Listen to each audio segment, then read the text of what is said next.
Hello guys, good morning. Ngayong araw pala na to, magluluto tayo ng ng steak. Ilalagay ko lang, hindi ko iluluto siya sa labas kasi nga napakalamig sa labas. Hindi ko kaya ang lamig. So, ngayon, lagyan muna natin siya ng asin.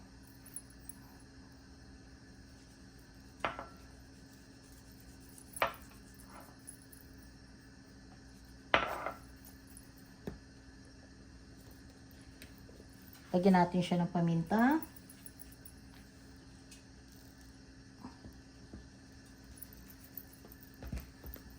Tapos lagyan ko siya ng konting garlic salt. Tapos i-massage natin para magpantay. Tapos yung kabila naman.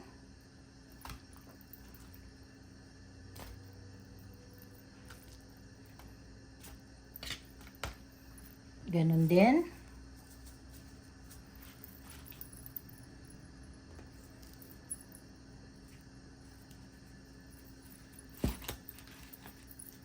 Asin.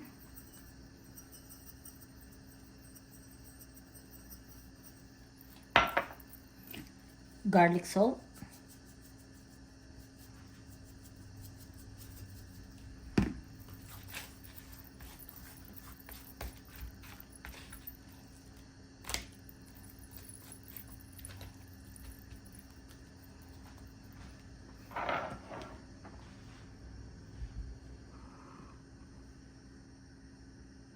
Yan, dito ko siya guys lulutuin. Painitin lang muna natin ng mainit yung ating kawali para para talagang lutong-luto yung ating lulutuin na steak.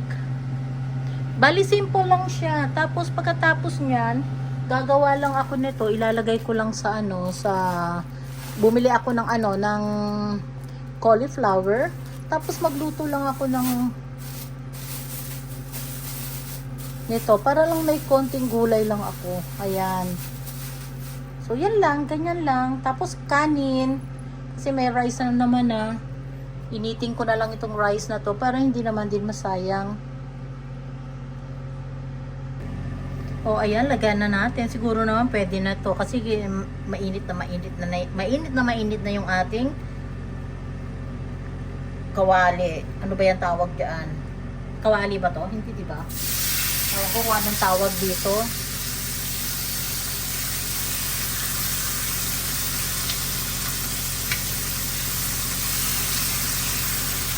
I-try natin kung kasya pa yung isa.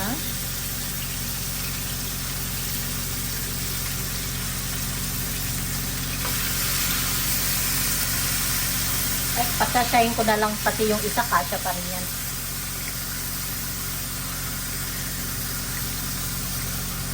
Lagay na natin yung tatlo.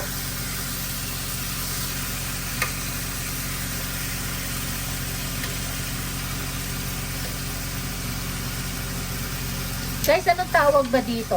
Hindi ko alam kung anong tawag dyan. So, ilagay po ninyo sa comment section kung anong tawag dyan, ha? Mamaya pala, guys, kung gusto ni Rita ito, pwede naman to ibigay ko rin sa kanya. Pero, para sa akin, mas masarap ito sa kanin, di ba? Ang sarap. Gusto ko siya sa kanin. Kaya kakain tayo ng kanin. Okay, tignan muna natin yung likod, yung kabila naman, yung kabilang side. Baka mamaya masunog. Kailangan babalik-balik tabi natin.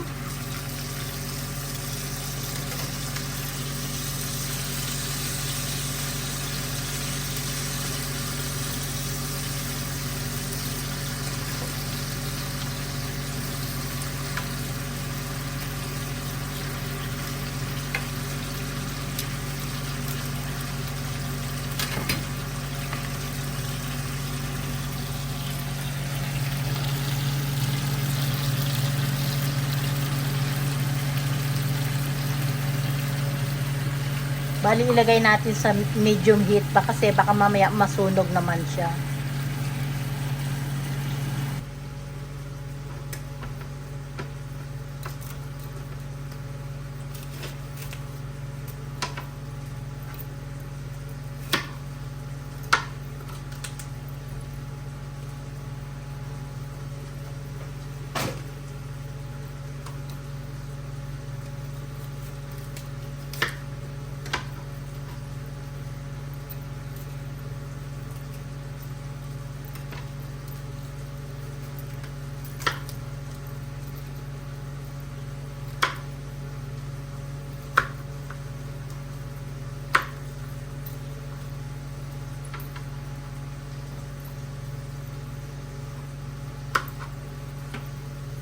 Bali, steam lang natin to.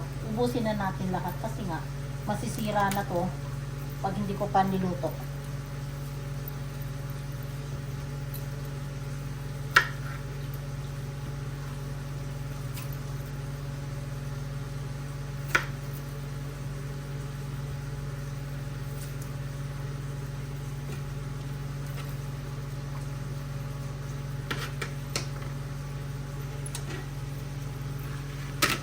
Ayan, meron tayong konting gulay.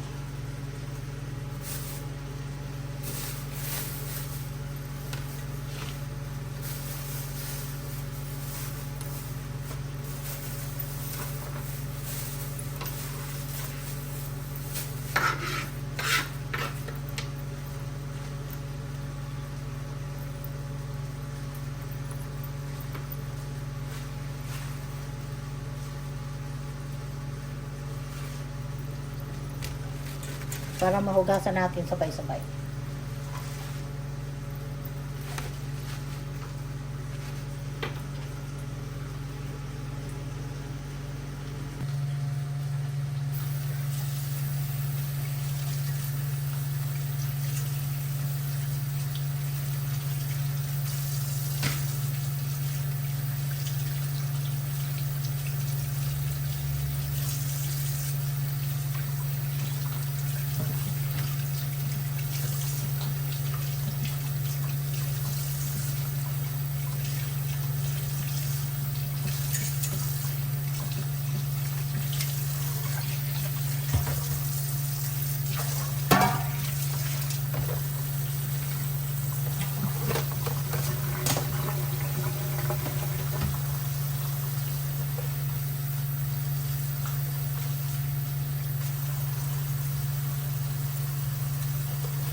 Okay, balik ta rin na natin uli.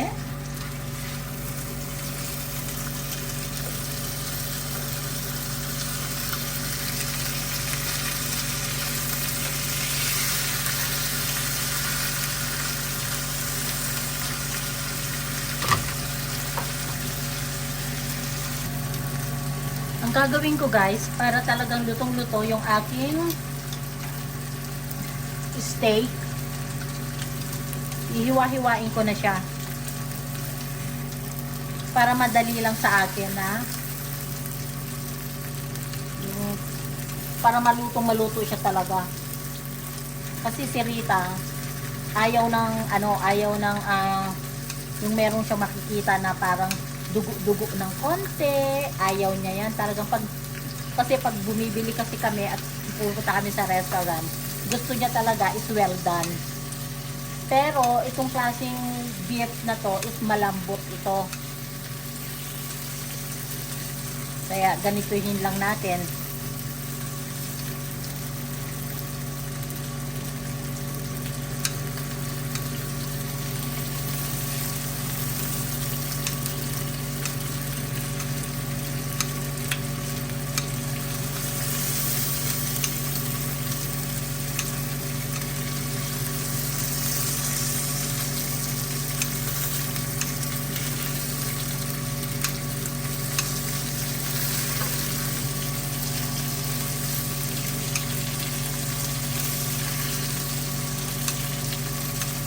Itong gunting ko, panghiwa talaga to sa mga beef.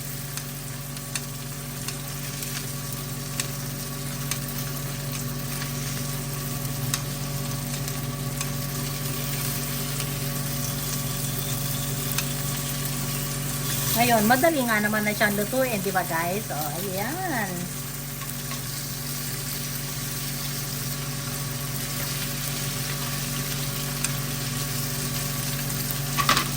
Tapos, takpan natin ng konti kasi nga maraming tumatalsik-talsik.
Ngayon naman, nagpapakulo na ako ng tubig para i-steam natin yung ating mga gulay. Pakulo muna ako nito ng tubig at ilagay na natin yung ating gulay. I-steam ko lang ito, i-steam ko lang. Tapos guys, gawa ako nito, iluto ko to para merong baka gusto ni Rita to instead na rice, baka gusto niya to. Kaya ayan, gawa pa rin tayo. Ayan, nilagay ko na siya sa pinakamahinang apoy. Kasi hindi ko na siya aalisin dito para talagang lutong-luto siya talaga. Kasi ang gusto kasi ni Rita, well done na well done na well done. So ngayon, takpan na lang natin at hindi ko na siya palalakasan. Ganyan na lang. Hanggang sa kumain na lang kami ni Rita. So ayan guys. Bali luto na to, kaya lang ilagay ko na lang yan siya dyan. So ngayon malapit na siyang kumulo. At ayan, kumukulo na pala. So ilagay na natin yung ating gulay para meron kaming gulay ni Rita.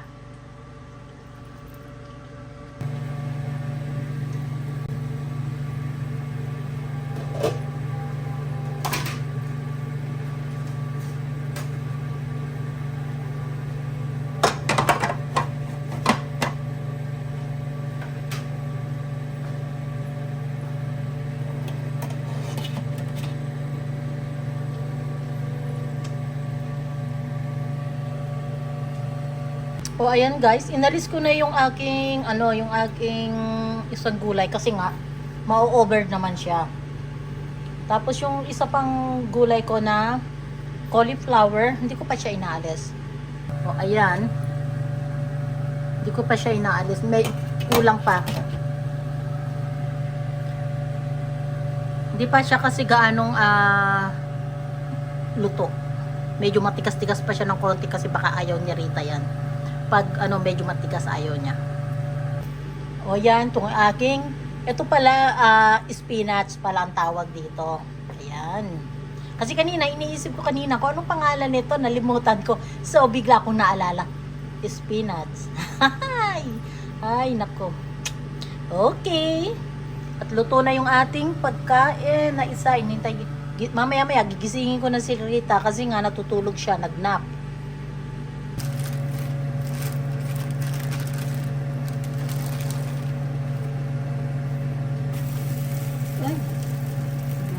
ganito.